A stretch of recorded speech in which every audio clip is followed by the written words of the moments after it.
বাঙালি জাতি হচ্ছে পৃথিবীর একমাত্র বোকাশোকা জাতি, যারা একটা মানুষের ভালো কাজের মাধ্যমে পূর্বের সকল ভুল ভুলে গিয়ে তার প্রশংসায় পঞ্চমুখ হয়ে ওঠে।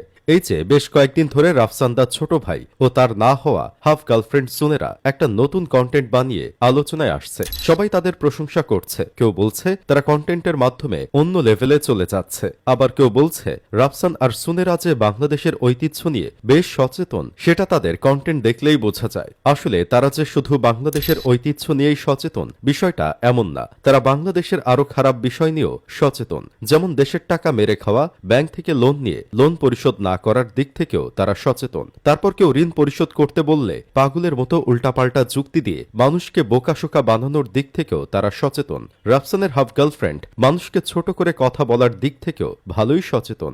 যখন রাফসানের বাবার ঋণ খেলাপির বিষয়টা ফাঁস হলো, সবার সামনে চলে আসলো, পুরো বাংলাদেশ জুড়ে তারা ট্রল হলো, তখন রাফসান তার ছোট ভাইয়ের হাফ গার্লফ্রেন্ড সুনেরা আপনাকে আমাকে কি আজে বাজে কথা লিখছিল সেটা কি ভুলে গেছেন? আমি একটু মনে করিয়ে দিব।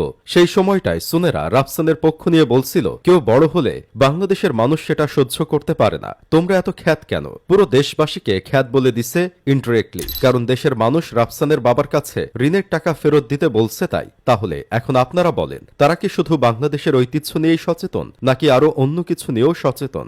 এই কথা বলার পরেও সুনেরা একবারের জন্য সরি বলেনি। জাস্ট একবার ফুটপাতের ভ্যান থেকে